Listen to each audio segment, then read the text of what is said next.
Vamos agora para outro Márcio Rocha, que está em Brasília, porque hoje tem que acabar, pelo menos a promessa é essa, votação em segundo turno da PEC que permite aí um estouro, né, do teto de gastos do governo por um ano. O acordo já tem, agora tem que votar, né, Márcio? Boa tarde para você. E mudou pelos deputados, vai ter que passar de novo pela mão dos senadores, não é, Márcio?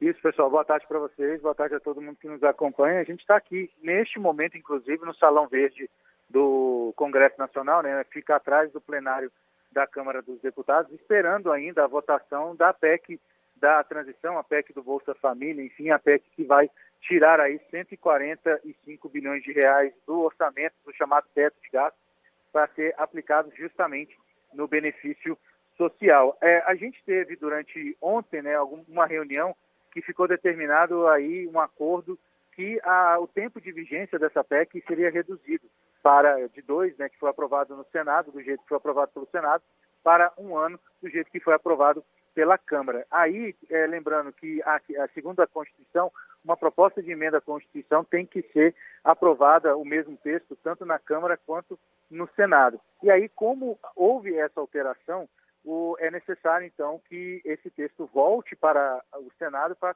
ser levado à promulgação, para só depois começar a valer. Então, a expectativa agora no Congresso Nacional é que esse texto seja aprovado aqui no segundo turno na Câmara dos Deputados, mas tem essa alteração de 2 para 1 ano. Então, o que deve ser feito, por enquanto, aqui no Congresso? Essa PEC vai ser fatiada, ou seja, o texto que é comum às duas casas, que já foi aprovado tanto na Câmara quanto no Senado, será promulgado. E o que foi mudado, se não der tempo, né, vai ser analisado em uma outra oportunidade, já que a gente está com um espaço de tempo curto, né, a expectativa é que tudo se resolva ainda nessa semana, mas já existe a possibilidade aí de que o orçamento, enfim, esses pequenos detalhes do orçamento sejam definidos somente na semana que vem, mas a expectativa mesmo é que a PEC seja votada ainda hoje no plenário da Câmara. Ontem a gente teve uma sessão que eu acho que foi a sessão mais longa que eu já participei da minha vida. A sessão começou às 9 horas da manhã e terminou à meia-noite. Eu não lembro de ter feito uma sessão tão longa assim na minha cabeça. Ô, Márcio, tem que buchar, né? Eu também tô achando que não. Sabe o que é interessante entender? Que num momento como esse, em que a PEC de extrema importância está na mão dos parlamentares, algumas questões são colocadas em jogo para você negociar, para o Congresso ter a contrapartida ali. Isso é fato. Agora, eu gostaria que você explicasse para a gente o seguinte. Você sabe que nesse final de semana o STF acabou decidindo que o orçamento secreto ele é inconstitucional. Aqueles quase 20 bilhões que ficam nas mãos dos deputados, dos senadores, ficam nas mãos do Congresso para eles distribuírem como bem entendem, como bem entenderem. Só que esse orçamento secreto ou essa verba está dentro dessa PEC. Como é que fica essa situação daqui para frente? O STF diz que é inconstitucional o orçamento secreto, mas a verba está ali, fazendo parte da PEC. Qual foi a artimanha utilizada? Como que essa verba começará a ser distribuída a partir do ano que vem, sendo que ela foi determinada como inconstitucional? É a pergunta mais difícil que o Márcio tem para responder. Não, ele está ligado nisso, porque criaram a alternativa. Me parece que parte dessa verba, a metade, terá que ser distribuída obrigatoriamente de forma isonômica para os parlamentares. Exatamente. Né? Agora, tem algumas outras formas de aplicá-la, não? Tem, Joel. O que ficou decidido, inclusive, nessa reunião, que ontem a gente teve uma reunião envolvendo aí Arthur Lira, o futuro ministro da Fazenda, Fernando Haddad, que é ex-prefeito de São Paulo, e vários líderes partidários aqui da Câmara dos Deputados. E aí, nessa questão, eles acharam o seguinte acordo, né, que metade desses 19 bilhões e 400 milhões de reais vão ser utilizados, vão ser destinados para outros tipos de emenda, que já que a emenda de relator, né, como ficou conhecido o orçamento secreto, é inconstitucional. Então, ficou mais ou menos dividido da seguinte maneira: a metade, 9 bilhões e 700 milhões de reais mais ou menos, vão ser destinados para as chamadas emendas individuais. E aí é uma emenda individual para cada parlamentar, tanto do Senado quanto da Câmara dos Deputados. E a outra metade, 9 bilhões e 700 milhões de reais, devem ser utilizados para emendas que são destinadas ao Poder Executivo, ou seja, ao Palácio do Planalto e o governo, que é atual, né, que ainda precisa definir a destinação desses recursos. Então, basicamente, ficou dividido da seguinte maneira: os deputados vão receber individualmente parte desses 19 bilhões e o restante também vai ser distribuído para locais, né, áreas que vão ser determinadas pelo Palácio do Planalto.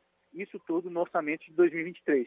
Por que a gente fala a questão do orçamento de 2023? Porque a gente lembra duas coisas. A primeira, que a PEC do Bolsa Família era a moeda de troca exatamente para que o futuro governo cedesse mais espaço político, principalmente, na esplanada dos ministérios, em relação ao grupo político centrão, vamos dizer assim, principalmente o grupo político de Arthur Lira.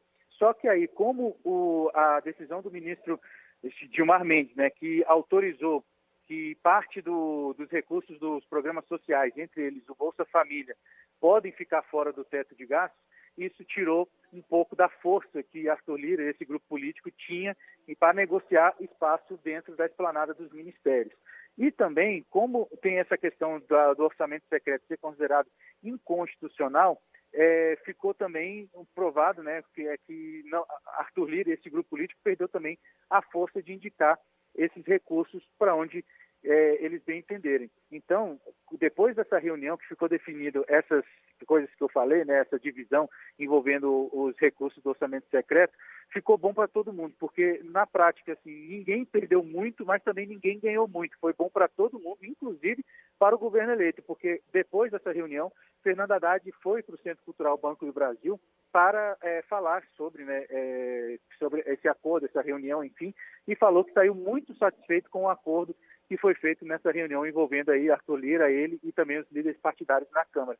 Então, por isso que a expectativa é pela aprovação da PEC, porque já que o governo eleito estava sendo pressionado por causa da PEC, essa pressão diminuiu bastante e aí a expectativa de aprovação aqui na Câmara dos Deputados desse tema, né, dessa PEC, cresceu bastante, apesar de que muita gente ainda vota contra, porque a gente teve ontem um placar considerável, porque foram 331 parlamentares que votaram a favor dessa PEC, mas 168, quer dizer, quase 20% do total de deputados votaram contra.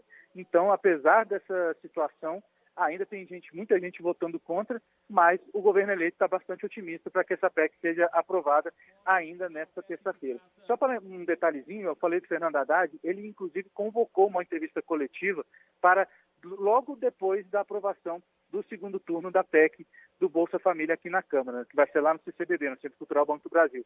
Então, se não tivesse otimista para aprovação, né, Joiana, a gente esperava que não teria essa convocação de entrevista coletiva. Então, a expectativa mesmo é que esse assunto se encerre hoje. E já está rolando, né, Ana? Começou agora, a gente está ouvindo aqui, ó, sessão da Câmara sendo retomada a partir de agora. Dentro de instantes deve começar, então, essa segunda análise, segunda votação da PEC que o Márcio estava explicando aqui para a gente. Está falando o deputado Thiago Mitraut, daqui a pouquinho deve começar a análise em segunda votação. E no Senado deve ser uma passagem muito mais rápida, porque os senadores já estão preparados para isso. Qual que é o prazo, Márcio? Até quando deve ser aprovada essa PEC? Qual que é o prazo limite para tal? O governo está falando de sexta, é esse o limite mesmo? No segundo regimento interno tem um prazo de 5 sessões, né, mas é o chamado interstício. Mas isso pode ser votado, né, a quebra do interstício, e pode ser votado ainda hoje. Então, a expectativa mesmo, tanto que tem uma sessão convocada para o plenário do Senado para começar agora, né, já deve ter começado, inclusive, está marcado para as 2 horas da tarde. E, enfim, aí espera a votação da Câmara, né? A Câmara aprova e aí pega esse texto, já leva para o Senado, é só atravessar uma sala, né? Que a diferença entre o Senado e a Câmara, a distância, sei lá, 200 metros no máximo, assim, do plenário da Câmara para o plenário do Senado. Então é uma coisa bem tranquila e aí a expectativa é que tudo se resolva mesmo hoje. A gente está acompanhando aqui, inclusive, como vocês falaram, né, dê uma olhadinha aqui no plenário, a votação, a discussão do segundo turno começou, da PEC no plenário da Câmara. Então, a expectativa mesmo é que tudo se resolva hoje, nessa tarde de terça-feira. Na realidade, diminuiu o empoderamento do Congresso, que vinha de uma forma muito forte. Ainda continua forte, mas um ponto a menos. Isso causou uma preocupação grande por parte do presidente da Câmara, o próprio Arthur Lira, que acha que essas articulações que foram decididas no STF foram coordenadas também pelo futuro presidente do Brasil, o presidente eleito Lula, né? Em retirar, como o Márcio disse, os benefícios sociais do teto de gastos e também em decretar que o orçamento secreto é inconstitucional. Então isso tudo fez com que o Congresso ficasse um pouco mais enfraquecido, transferindo um pouco de poder para o Executivo. E o Lira ficou chateado porque acha que o Lula participou dessas articulações aí. E nós sabemos muito bem que deve ter participado, porque é um cara que conhece muito bem de política, sabe muito bem como fazer determinados ajustes. E com quem ele está lidando ali também. Exato. Márcio, muito obrigado, um grande abraço a você. Valeu. Abraço, pessoal. Tchau, tchau.